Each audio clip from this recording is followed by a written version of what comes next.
Terima kasih Bapa di surga. Oh haleluya. Shalom saudara, selamat malam semua dimanapun Bapak Ibu berada. Kitab Yesaya 54 ayat yang ke-11. Hai yang tertindas, yang dilanggar angin badai, yang tidak dihiburkan. Kata-kata yang pertama dikatakan, hai yang tertindas, sebuah sapaan. Orang menyapa hai itu pasti adalah sebuah bentuk keakraban. Tuhan saat ini sedang menunjukkan pribadinya yang sungguh-sungguh ingin dekat dengan saudara dan dia menyapa saudara. Sapaan ini kepada siapa? Kepada Anda dan saya. Mungkin saudara sedang mengalami tertindas dan dia menyapa saudara. Malam hari ini Tuhan sedang menyapa engkau yang dilanggar angin badai. Lalu dikatakan lagi yang tidak dihiburkan. Kata-kata tidak dihiburkan berarti tidak ada orang yang sedang menghibur saudara. Saudara merasa sedang mengalami kesukaran, tetapi Anda merasa orang tidak pedulikan pada Anda. Tuhan sedang mendatangi engkau. Haleluya.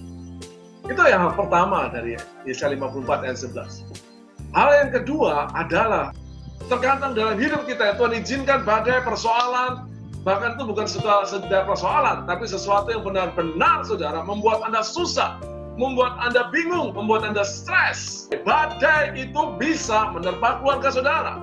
Badai itu bisa menimpa saudara, pekerjaan saudara, bisa melanda ladang-ladang saudara, kebun-kebun saudara, tempat usaha saudara. Bahkan badai itu bisa datang dengan apa? Tiba-tiba. Anda tidak pernah menduga sebelumnya sebuah kejadian yang buruk bisa menimpa saudara. Apa maksud Tuhan? Apa rencana Tuhan di tengah-tengah badai, kesulitan yang sedang kau alami saat ini, atau bulan lalu, atau tahun lalu, atau yang akan datang? Di Alkitab ada 4 kejadian tentang peristiwa badai, dan kita akan melihat apa pesan Tuhan di tengah-tengah badai itu. Yang di tengah badai itu bukan orang yang tidak percaya, orang yang percaya kepada Tuhan, bahkan dia adalah nabi, bahkan dia adalah murid Tuhan, bahkan dia adalah seorang rasul. Mari saudara buka Alkitab saudara. Kehendak Tuhan di tengah badai itu apa? Yang pertama, kita baca Matius 8 ayat yang ke-23 sampai 27. Dalam perahu itu adalah murid-murid Tuhan dan juga ada Yesus sendiri. Murid-murid Tuhan bersama langsung dengan Yesus. Ternyata juga ada badai. Berarti engkau yang dekat dengan Tuhan, engkau yang sungguh-sungguh melayani Tuhan, engkau yang sungguh cinta Tuhan, engkau yang jaga hidupmu dalam kebenaran, ternyata badai itu bisa datang. Dan Anda lihat dalam kisah ini, pada saat badai itu terjadi, Yesus tertidur. Apa pesannya di sini? Yang pertama, saudara, Tuhan izinkan badai itu menerpa hidup saudara karena supaya Anda itu yakin kalau engkau disertai Tuhan, kalau engkau yakin disertai Tuhan, maka apapun hal yang buruk, hal yang menakutkan, bila terjadi dalam hidup saudara, dalam hidup kita semua, maka engkau perlu yakin, tetap percaya bahwa Tuhan itu menyertai saudara, bahwa Tuhan ada di dalam bahtera keluarga saudara. Tuhan selalu menyertai pekerjaan saudara. Tuhan selalu turut bekerja dan tidak pernah meninggalkan engkau. Amin. Yang pertama, Tuhan ingin supaya kita tuh sadar bahwa kita disertai Tuhan. Memang bisa terjadi problem dan masalah. Memang ada vonis penyakit. Dan vonis penyakit itu bukan sekedar badai yang kecil-kecil, tapi badai yang besar, vonis sakit kanker, maupun atau mungkin juga seperti pandemi saat ini. Tetapi Tuhan bertanya kepada murid-muridnya pada waktu mereka membangunkan dia. Tuhan bertanya, kenapa engkau takut? Kau yang kurang percaya. Artinya, Yesus itu menegur murid-muridnya. Kenapa engkau tidak yakin tentang keberadaanku di sini, di Bahtera ini? Kenapa engkau tidak yakin akan keselamatanmu? Karena engkau kusertai. Seperti itulah Yesus ingin menyampaikan pesan pada murid-muridnya, juga kepada saudara dan saya. Jika engkau yakin bahwa Tuhan menyertai engkau, jika engkau yakin Tuhan selalu menyertai anak-anakmu, rumah tangga anak-anakmu, perjalanan hidup saudara. Bila engkau yakin saat engkau mulai bekerja, saat engkau mulai studi, saat engkau mulai melakukan tindakan-tindakan atau tugas dalam pekerjaan saudara, mulai engkau bergerak dalam investasi, saat engkau mulai bergerak, mulai membuka tempat usaha, kalau engkau yakin Tuhan menyertai saudara, apalagi engkau sudah mengawalinya setiap hari dengan doa, engkau sudah bersama keluarga, engkau dalam buat mesbah, itu berarti engkau yakin bahwa Tuhan menyertai engkau dalam perjalanan bahteramu. Kalau engkau yakin, maka jika ada sesuatu badai, bahkan sesuatu yang menakutkan, seharusnya saudara tenang. Dari kisah ini, bagian yang pertama ini, kita juga tahu kehendak Tuhan. Apa itu? Dia berkuasa atas semua alam semesta ini. Dia berkuasa atas semua badai. Dia berkuasa di atas segala persoalan apapun yang ada di dunia ini. Semua persoalan, semua bencana yang ada, segala hal yang membuat ketakutan, semua hal yang membuat engkau gelisah, semua yang dikhawatirkan oleh manusia siapapun, Dia berada di atasnya. Kuasanya di atas segala-galanya. Amin. Dan Anda harus ingat, Dia ada di dalam engkau. Dia tinggal di dalam keluargamu. Dia ada bersama-sama dengan engkau saat ini. Mungkin engkau saat ini, Tuhan berkata kepadamu saat ini, seperti tadi di Yesaya 54 mengatakan, hai yang tertindas, hai yang dilanggar badai, angin badai, hai yang tidak dihiburkan. Saat ini engkau sedang takut, karena benar-benar ombak itu real, nyata. Badai itu menakutkan, persoalan jelas di depan, bulan depan ini engkau harus diperhadapkan dengan tagihan yang besar. Bulan-bulan depan, minggu depan ini engkau diperhadapkan dengan problem yang besar. Haleluya. Malam hari itu berkata pada Anda, hai yang tertindas, hai yang sedang alami depresi hebat, hai yang sedang dilanggar angin badai. Ingat, bagian yang pertama ini, aku menyertai engkau. Aku ada di dalam bahteramu. Aku selalu ada dalam kehidupanmu. Jangan takut, tenanglah. Bahteramu itu aman. Bahteramu tidak akan hancur. Bahteramu tidak akan tenggelam. Haleluya. Dan aku berkuasa untuk meneduhkan sampai teduh sekali semua badai. Itulah kehendak Tuhan. Dan Dia tahu badai itu menyusahkan saudara. Dan Dia tahu saatnya Dia akan menghardik badai itu. Mungkin kau berkata, rasanya Tuhan tidak mendengar doaku. Ya, sama seperti kisah ini. Yesus sedang tertidur. Betul kan? Kisah ini. Kenapa Dia tertidur? Karena belum saatnya. Kenapa Dia tertidur? Karena Dia yakin badai yang sedang kau alami saat ini tidak akan menghancurkan keluargamu. Tidak akan menghancurkan kehidupanmu. Maka kita sekali mengatakan, Tuhan kok tidak dengar doaku ya? Ya, sepertinya dalam kisah ini digambarkan Yesus sedang tertidur. Itu karena apa? Karena Dia yakin ini belum waktunya Dia menghardik. Belum waktunya Dia meneduhkan badai. Amin. Mungkin Anda berkata, kenapa ya kita sudah berdoa, gereja-gereja semua seluruh dunia sudah berdoa untuk pandemi ini supaya berakhir. Tapi kenapa belum berakhir? Ya, karena Dia sudah punya waktu. Ada saatnya untuk Dia menghardik. Diamlah. Tenanglah. Haleluya. Dan waktunya akan tiba untuk engkau. Saudara akan menikmati. Amin. Kenapa? Karena Anda murid Tuhan. Karena apa? Karena engkau sudah bersama dengan Tuhan. Di tempat engkau berada pada saat ini, di tempat tinggalmu, di tempat pekerjaanmu saat ini, dengarkan, Tuhan ada bersama engkau. Di tempat engkau sedang berusaha, tempat usaha saudara, Tuhan ada di tempat usaha saudara. Di tempat engkau studi, Tuhan ada di tempat engkau belajar, tempat engkau kuliah. Tuhan sudah ada. Hai yang tertindas, hai yang dilanggar angin badai, hai yang tak dihiburkan. Tuhan berkata, aku menyertai engkau, dan aku tidak akan biarkan terus badai ini menerpa bahteramu, karena aku telah tetapkan waktunya untuk menghardik badai itu. Sekarang bagian yang kedua. Mari kita lihat.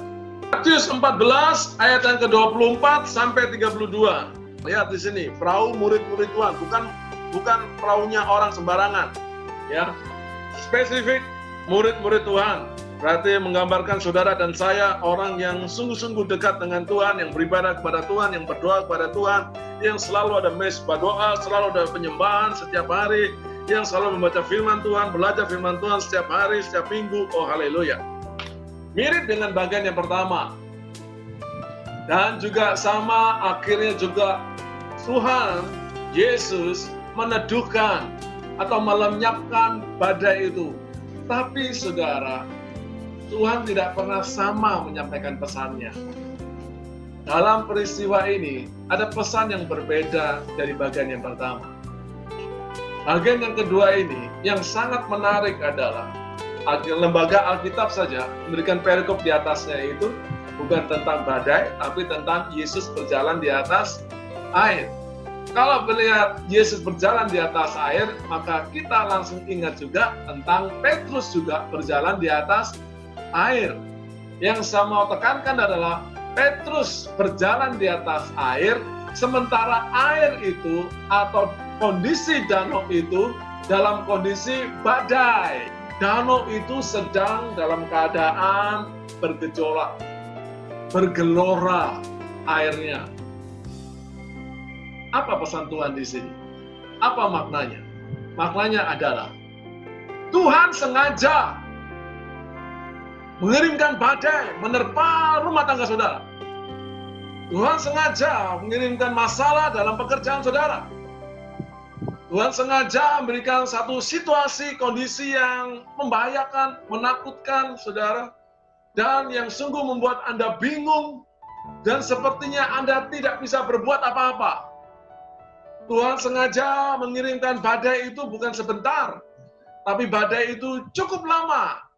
Seperti murid Tuhan ini semalaman mereka diombang-ambingkan, tapi Yesus tidak ada di sana. Yesus baru datang jam 3 pagi, mungkin sudah 7-8 jam mereka diombang-ambingkan. Sama seperti saudara, Tuhan izinkan mungkin sampai 6 bulan, sampai 3 bulan, 2 bulan, 1 tahun, 2 tahun. Masalah Anda belum selesai. Mengapa Tuhan kirimkan badai seperti ini? Jawabannya adalah karena Tuhan ingin engkau sadar, tahu bahwa justru di tengah-tengah badai ini ada peluang. Haleluya. Ada peluang apa? Ada peluang engkau menikmati keajaiban Tuhan. Ada peluang di tengah-tengah badai ini engkau bisa melakukan sesuatu. Pertama adalah engkau punya peluang untuk meminta kepada Tuhan sesuatu yang besar. Anda lihat kisah ini. Yang menarik dari kisah ini adalah Petrus berjalan di atas air. Yang menariknya apa? Di tengah-tengah badai, dan pada saat dia melihat Yesus, dia tidak meminta, Tuhan kalau itu engkau, segera teduhkan badai ini. Segeralah teduhkan masalahku, selesaikan masalahku ini. Tidak. Tapi justru dia berkata, kalau itu engkau, kalau benar-benar engkau ada, kalau engkau benar-benar ada di dekatku, kalau engkau benar-benar menyertai aku, maka aku minta untuk aku bisa melakukan apa yang mustahil bagi manusia lakukan. manusia berjalan di atas air? Bisa? Enggak bisa. Mustahil bagi manusia siapapun untuk berjalan di atas air. Itulah maknanya. Meminta sesuatu untuk yang mustahil bagi manusia siapapun. Dan kabar baiknya adalah dari kisah ini, Tuhan mengizinkan Anda meminta. Dan Tuhan bisa berkata hal yang sama, menanggapi permohonanmu. Dan saudara punya peluang yang sama dengan Petrus. Saat engkau berani meminta, dan Tuhan menjawabnya. Jadi dari kisah ini, di tengah-tengah saat yang betul-betul tidak mungkin, justru di situ, saat yang sangat sulit, Anda bisa melakukan sebuah terobosan. Ada peluang di sana, di mana Anda berani melangkah pada sesuatu yang rasanya tidak mungkin. Saya mau katakan, saudara, dari kisah ini, tidak akan ada kisah manusia berjalan di atas air yang namanya Petrus, kalau tidak ada didahului dengan apa? Badai dulu. Tidak ada. Tidak akan ada kisah itu. Kisah itu bisa terjadi karena ada badai. Dan Tuhan pun demikian. Kadang Tuhan mengizinkan masalah dalam hidup saudara menerpa saudara. Itu untuk apa? Saudara berani melangkah. Artinya satu tingkatan iman. Engkau berani membesarkan kapasitas imanmu. Pada waktu Petrus melangkah berjalan di atas air, Tuhan Yesus tidak berkata, ayo murid-murid Tuhan yang lain silakan turun. Mari kamu coba juga, kalian juga bisa. Enggak, Tuhan tidak menyuruh murid-muridnya. Berarti sederhana sekali. Yang meminta, yang melangkah, itulah yang menikmati. Yang tidak meminta, yang takut, yang hanya fokusnya kepada badai, yang fokusnya kepada masalah, kenapa masalahku belum selesai ya, hanya berpegangan di dalam perahu, ya tidak berbuat apa-apa, maka saudara tidak akan menikmati kebesaran kuasa Tuhan. Justru di tengah badai ini, Tuhan ingin engkau sendiri melangkah, dan saat engkau melangkah, engkau betul-betul punya pengalaman bahwa firman Tuhan berkata, Allah itu turut bekerja dalam segala hal untuk mendatangkan kebaikan. Engkau sungguh bisa menikmati atau menjalankan langsung dan menikmati kuasa firman. Kau merasakan kuasa Tuhan, betul ya. Sudah dikasih Tuhan, mungkin engkau bingung dengan masa pandemi ini, tapi Tuhan izinkan masa pandemi sepertinya berkepanjangan, justru Tuhan akan berikan peluang di tengah pandemi ini. Mungkin sesuatu badai itu tidak engkau duga. Engkau sudah bekerja dengan baik, sudah nyaman di tempat pekerjaan, tiba-tiba pandemi ini muncul, engkau menjadi salah satu orang yang harus dirumahkan. Beranilah engkau meminta sesuatu yang benar-benar mustahil untuk bisa terjadi pada masa-masa sekarang. Beranilah engkau meminta. Yang meminta berarti orang yang percaya.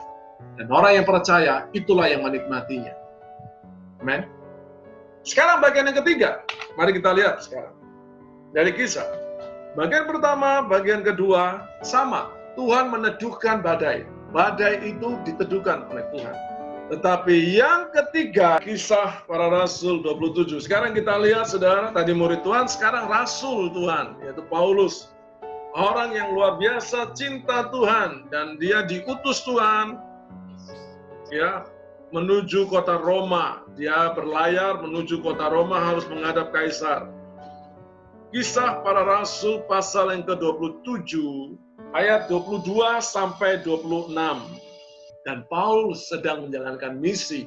Dia pergi ke Roma itu bukan untuk jalan-jalan, tapi perjalanannya sungguh memang seturut dengan kehendak Tuhan.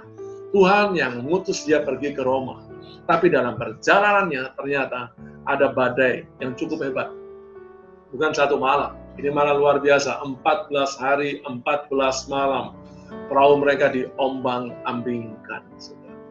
Dan ada bagian dari ayat mengatakan semua orang jadi putus asa. Putus pengharapan mereka. Karena masalah begitu hebat dan begitu lama. mungkin saudara juga mengalami. Anda punya masalah jauh sebelum pandemi ini terjadi, Anda sudah mempunyai masalah. Lalu ketambahan dengan masa pandemi ini, masalah Anda semakin bertumpuk-tumpuk. Apa pesan dari peristiwa yang ketiga ini? Saudara dikasih Tuhan, Tuhan tidak pernah meninggalkan saudara sendiri. Tuhan tidak pernah meninggalkan engkau di tengah badai. Walaupun saudara, rasanya engkau merasa Tuhan itu membiarkan engkau. Sampai berhari-hari, berminggu-minggu, berbulan-bulan, bahkan bertahun-tahun mungkin, rasanya begitu lama, sesungguhnya Tuhan tidak pernah meninggalkan engkau. Jika engkau sedang putus asa, engkau putus pengharapan, seperti malaikat Tuhan berkata kepada Paulus pada saat itu, pada zaman itu, malam hari ini bukan kebetulan Anda membaca firman Tuhan ini, Anda percaya firman Tuhan ini adalah suara Allah, maka malam hari ini kalau engkau percaya firman Tuhan adalah suara Allah, maka firman Tuhan ini menjadi rema untuk Anda. Tuhan sedang berbicara padamu pada malam hari ini. Ya, seperti Tuhan berkata pada Paulus, Tuhan berkata kepada Anda, janganlah takut Paulus, janganlah takut. Saudara, coba Anda ganti nama Paulus itu dengan nama Anda. Maka Tuhan sedang berbicara pada Anda saat ini. Dan berkata, engkau dan sisi Bahtera ini tidak akan hancur karena engkau. Dan Tuhan berbicara padamu, keluargamu aman. Keluargamu semuanya akan diselamatkan. Ekonomimu tidak akan hancur begitu seperti yang kau perkirakan. Karena apa? Karena engkau. Usahamu, perusahaanmu yang saat ini sedang menurun. Bahkan engkau harus mem-PHK banyak orang. Percayalah, tidak akan betul-betul bangkrut dan hancur usaha saudara. Karena Tuhan sedang berbicara padamu saat ini. Tuhan berkata padamu, Tuhan menghampiri engkau. Amin. Kisah ini, saudara, Tuhan berikan badai, ada pesan Tuhan, malaikat Tuhan hadir mewakili Allah di sana, ada pesan Tuhan, ada firman Tuhan, ada janji Tuhan, tetapi kalau Anda perhatikan, tidak ada janji yang mengatakan, aku akan menundukkan badai. Tidak, malah, saudara, kesannya Tuhan malah menyuruh mendamparkan perahu ini. Karena perahunya ini akan hancur. Berarti apa, saudara, dari peristiwa ini? Bahtera Paulus pada akhirnya terdampar di sebuah pulau yang namanya Pulau Malta. Dan saat berada di Pulau Malta itu, ada sesuatu yang luar biasa terjadi di Pulau Malta. Apa itu? Dia berjumpa dengan orang-orang Malta dan juga berjumpa dengan gubernur, pemimpin daerah di Pulau Malta itu. Ternyata gubernur ini orang tuanya sedang sakit. Dan orang-orang banyak di Pulau Malta itu juga sakit. Pada akhirnya, oleh Paulus, dia mendoakan orang tua daripada gubernur ini. Dan terjadi mujizat. Terjadi mujizat. Dan begitu orang-orang juga yang sakit, orang sakit di Malta itu datang dan Paulus berdoa, mendoakan mereka, dan terjadilah mujizat kesembuhan di Pulau Malta. Tidak ada dalam pikiran Paulus untuk dia singgah di Pulau Malta. Tetapi oleh karena badai, akhirnya bahtera dia terdampar di Pulau Malta. Jadi mau tidak mau, dia harus berada di Pulau Malta. Saya ulangi, mau tidak mau, dia harus berada di Pulau Malta. Saudara dikasih oleh Tuhan, kalau kita melihat kisah yang pertama tadi, para murid-murid Tuhan, dua peristiwa itu, semua badai yang mereka alami diteduhkan oleh Tuhan. Tapi dari kisah Paulus ini, ternyata Anda lihat, Tuhan tidak meneduhkan badai. Badai itu terus berlangsung. Tetapi firman Tuhan ada. Penyertaan Tuhan ada. Tuhan tetap menyertai Anda di tengah-tengah badai, dan badai itu tidak berhenti, tapi lewat badai yang tidak berhenti ini, justru engkau diarahkan oleh Tuhan ke sebuah kondisi. Tuhan memakai badai itu untuk apa? Bagian yang ketiga. Tuhan memakai badai ini untuk mengarahkan hidup saudara pada sebuah tujuan. Tuhan ingin engkau berada di sebuah tempat. Tuhan ingin engkau berjumpa dengan seseorang. Tuhan ingin engkau berada dalam sebuah situasi. Tuhan ingin engkau berada dalam keluarga. Haleluya. Saudara kasih Tuhan, Tuhan menggunakan badai untuk engkau berada di sebuah tempat, berada dalam sebuah situasi yang benar-benar tidak ada dalam pemikiran saudara. Sama sekali engkau tidak pernah menduga. Tapi memang Tuhan sedang mengarahkan engkau untuk engkau berada di sana. Haleluya. Coba Anda merenungkan apa yang sedang kau alami hari-hari ini. Dalam pekerjaanmu, mungkin engkau dipindah tugaskan. Dalam bisnismu, tiba-tiba dengan pandemi ini, saudara, engkau ditinggalkan oleh supplier. Engkau ditinggalkan oleh para pelanggan. Lalu sepertinya lewat pandemi ini, saudara mau tidak mau, mungkin engkau bertahan hidup, ya, engkau bertahan hidup. Lalu engkau melakukan banting setir, melakukan sebuah pekerjaan yang lain. Anda sadar nggak? Tuhan sedang mengarahkan hidup Anda. Seperti perahu Paulus, terdampar berarti oleh angin diarahkan gitu. Diarahkan, terdampar sudah nggak bisa, ngikutin saja. Ikut saja. Jadi mereka hanya menjaga bagaimana supaya bahtera itu tidak membentur karang, bisa sandar, bisa terdampar dalam keadaan baik, dan semua bisa selamat. Yang penting selamat. Mungkin saudara dalam kondisi pandemi ini, mungkin engkau melakukan sesuatu, ya mungkin Anda berpikir, yang penting aku selamat, yang penting aku hidup, yang penting aku dan keluarga aku bisa makan. Pada waktu Paulus tiba di Pulau Malta, Paulus itu digigit ular beludak. Ular beludak itu kalau sekarang disebut rattle, sangat berbisa. Tapi ternyata tidak terjadi apa-apa. Ada mujizat. Pegang kunci ini. Ada mujizat yang menanti saudara. Saudara yang kasih oleh Tuhan, mujizat yang tidak terduga sedang menanti Anda di tempat di mana engkau terdampar. Di mana Tuhan membawa Anda, ada mujizat yang menanti saudara. Ada tangan Tuhan yang kuat menyertai Anda.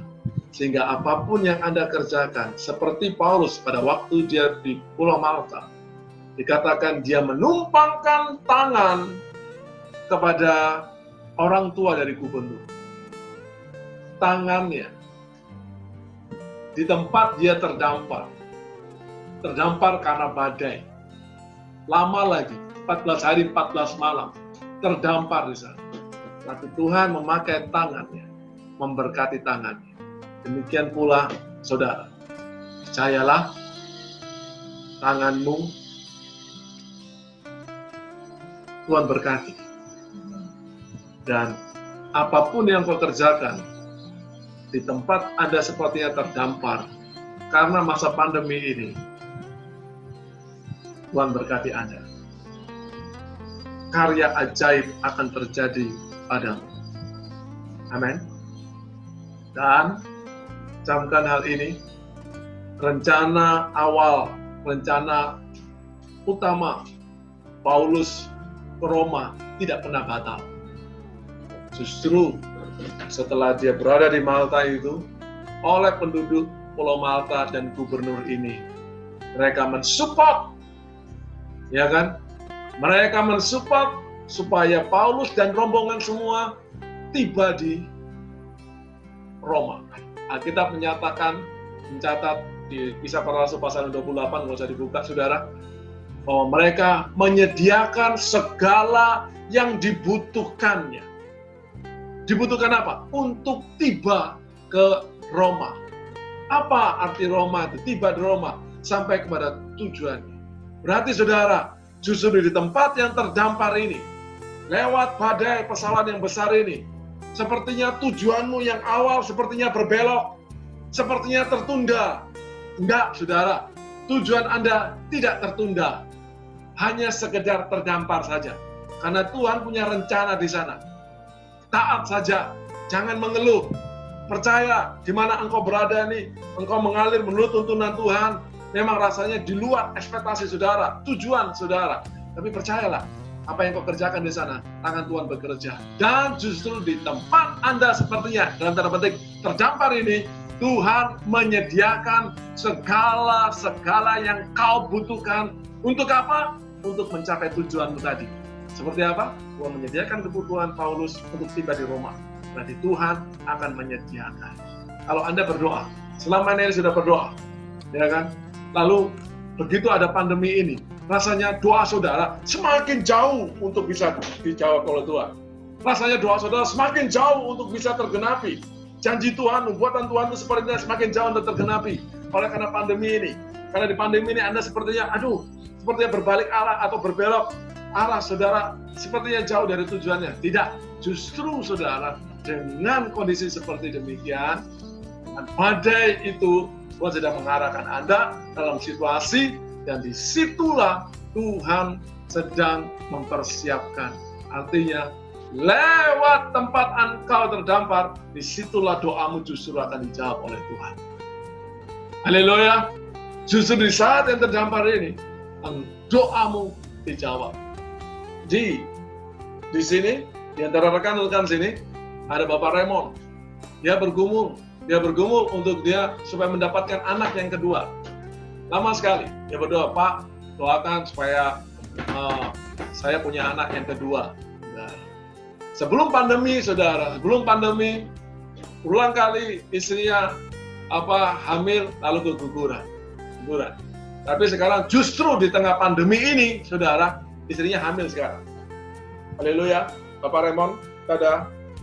Angkat tangan Pak Raymond, dadah, supaya tahu semua orang ini. Haleluya. Saudara, justru di tengah pandemi ini, justru saudara merasa kehidupan Anda seperti terdampar. Justru disitulah doamu dijawab oleh Tuhan. Atau segala persiapan, Tuhan menyediakan segala sesuatunya untuk supaya doamu dijawab. Untuk supaya janji Tuhan itu tergenapi. Jadi poin 1, 2, Tuhan meneduhkan badai. Tapi yang ketiga, ternyata Tuhan tidak meneduhkan badai. Jadi saudara jangan kaget ya. Jangan selalu berharap Tuhan itu meneduhkan badai. Haleluya. Jadi kalau Anda merasakan Anda sudah berdoa badai ini tidak berhenti, berarti ini yang ketiga. Haleluya. Berarti ini yang ketiga. Udah, ikut saja. Haleluya. Kemana engkau didamparkan? Hari itu bahasa apa? Udah saudara, di mana engkau dibuat? Tidak apa-apa. Ada orang dulu bekerja baik, sekarang malah jualan nasi pecel, sudah ya kan?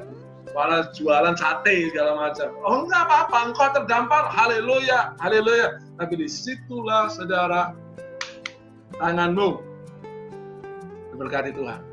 Dari tangan Paulus. Haleluya. Menumpangkan tangan, mujizat terjadi. Engkau juga tanganmu, apa yang kau kerjakan, dahsyat, luar biasa. Masukkan dalam iman saudara. Sekarang yang terakhir, bagian yang keempat.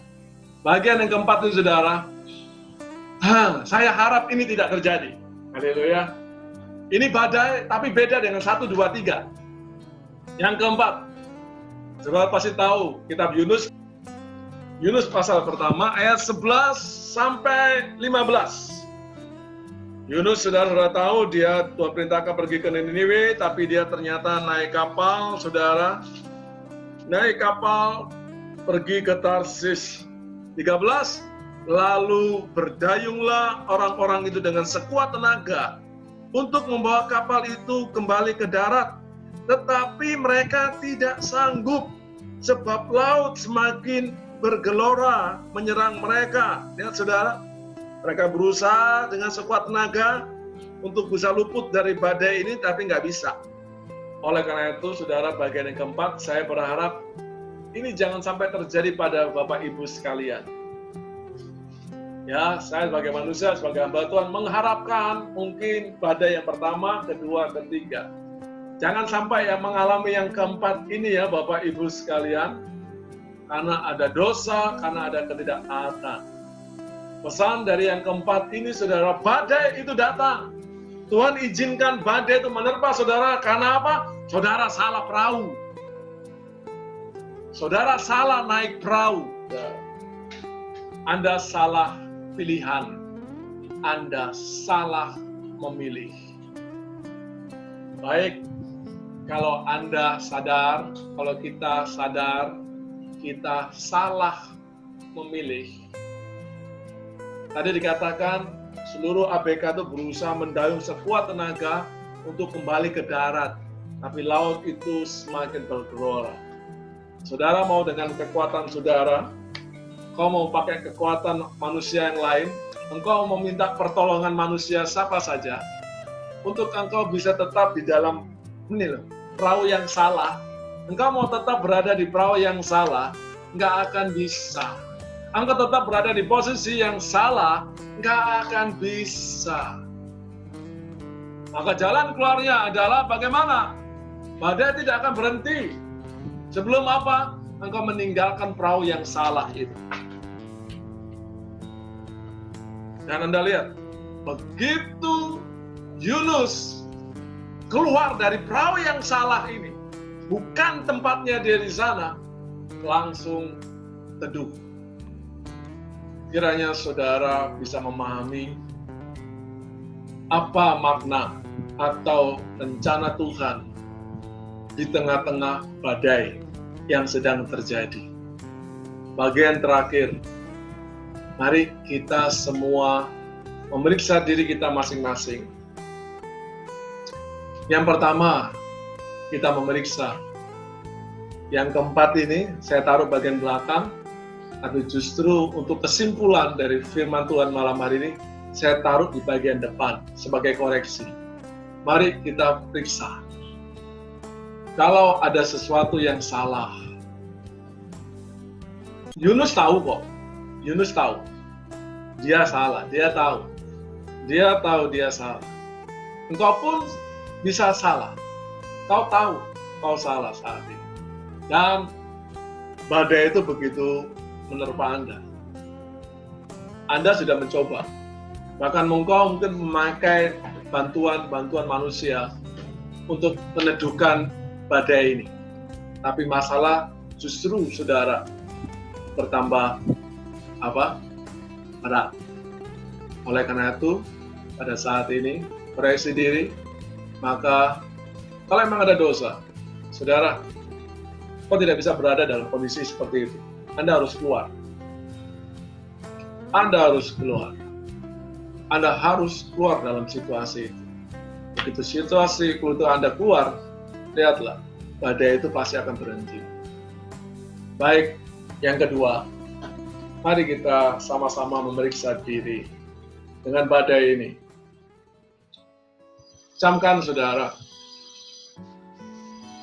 kalau engkau sudah berdoa untuk badai ini supaya berhenti, tetapi badai dalam hidup Anda tidak berhenti, mungkin Tuhan sedang mengarahkan Anda untuk engkau melakukan sesuatu yang kelihatannya benar-benar tidak pernah Anda duga untuk Anda lakukan. Cobalah segera engkau melakukannya. Sepertinya Tuhan sedang membawa engkau dalam sebuah situasi. Tuhan punya tujuan. Tuhan punya tujuan. Maka dikirim ke sana. Seperti saya, saudara, saksian saya dalam hidup saya ingin jadi seorang arsitek, seorang profesional. Tapi Tuhan menggiring saya. Lewat apa? Lewat badai pasti. Tuhan menggiring saya dalam situasi. Dan memang, saudara, saya jadi hamba Tuhan ini, ya saya katakan saya terdampar juga. Gitu ya. Saya terdampar juga seperti Paulus. Dan akhirnya berjumpa dengan orang sakit, saya dalam pelayanan, ya sudah, seperti itu. Amin, saudara. Itu pula saudara saat ini. Jangan cepat marah. Di kisah Paulus ini, di situ ada kata-kata, tabahkanlah hatimu. Karena saudara tabah, tenang. Percaya saja, ikhlas gitu ya. Ikhlas. Mungkin saudara harus alami kehilangan, seperti Bakra itu hilang. Anda harus alami kehilangan, saudara. Mungkin Anda kehilangan aset, begitu ya. Relakanlah. Amin. Nanti Tuhan akan gantikan yang luar biasa. Itu tanda bahwa Tuhan akan memperbarui aset-aset saudara yang ada. Juga saudara saat ini, seperti yang kedua, katakan, jika ada badai, justru Tuhan mengarahkan Anda untuk Anda mendapatkan peluang yang luar biasa. Untuk Anda berani melangkah dan Anda percaya, berani meminta kepada Tuhan. tentang sebuah keajaiban. Malam ini, ayo kembali kita berdoa. Amin. Kita punya peluang. Justru di tengah badai ini, kita berani meminta kepada Tuhan. Ada peluang untuk kita menikmati sesuatu yang mustahil. Tuhan izinkan badai, karena Tuhan memberikan Anda peluang untuk Anda sendiri menikmati sesuatu yang mustahil bagi manusia. Untuk manusia kerjakan, dan Anda bisa melakukannya. Amin, saudara. Dan percayalah, kalau Anda ragu tentang keberadaan Tuhan, malam hari ini, percayalah, yang menyertai Anda berkuasa atas segala alam semesta. Dia berkuasa untuk menghardik badai itu. Lewat firman Tuhan ini, itu berarti saudara, Tuhan telah mempersiapkan mujizat-mujizat bagi Anda. Saya tidak tahu di antara saudara yang hadir ini, mungkin saudara ada bagian Tuhan akan melakukan pada bagian pesan yang pertama. Lewat masa pandemi ini, mungkin Tuhan akan menghardik badai persoalan yang sedang kau hadapi. Tapi mungkin juga saudara di antara saudara ada yang lain, mungkin Tuhan ingin supaya engkau berjalan di atas air seperti apa? Seperti Petrus. Haleluya. Mungkin saudara Tuhan menghendaki saudara untuk engkau berani meminta, lalu engkau menikmati sesuatu yang luar biasa dari Tuhan. Atau yang ketiga, saudara di antara saudara, mungkin Tuhan sedang mengarahkan Anda, tiba-tiba Anda muncul sebuah bisnis yang baru. Tiba-tiba saudara mendapatkan pekerjaan yang baru, yang sama sekali tidak pernah Anda duga sebelumnya. Karena Tuhan sedang mengarahkan di sana. Dan lewat pekerjaan yang baru nih, justru membawa kepada mimpimu menjadi kenyataan. Tuhan selalu menolong kita. Amin. Dan Tuhan selalu menjaga kita. Jamaah Tuhan sehari, mana yang akan kau lakukan seperti yang pertama, kedua, ketiga, maupun yang keempat. Kau yang tahu, kau yang telah ditentukan Tuhan, kau yang dihantam oleh badai bahteramu. Seturut dengan kehendak Tuhan, terjadilah padamu atau pada anggota keluargamu yang sedang sakit saat ini sesuatu yang benar-benar mustahil untuk engkau bisa alami. Jadilah seperti yang kau imani pada malam hari ini, dan engkau Tuhan berkenan, engkau juga berkenan menyatakan keberadaanmu dalam ibadah subuh ini. Dengan kuatkanlah kedudukan hati kami. Saudara, angkat kedua tangan saudara saat ini. Tuhan memberkati tangan saudara. Justru di masa-masa pandemi, di masa-masa engkau dalam kondisi yang seperti sekarang, tangan-Mu Tuhan menyentuh, yang mereka kerjakan, keajaiban-Mu terjadi Tuhan. Dalam nama Tuhan Yesus, dalam nama Tuhan Yesus, dalam nama Tuhan Yesus. Terima kasih Tuhan.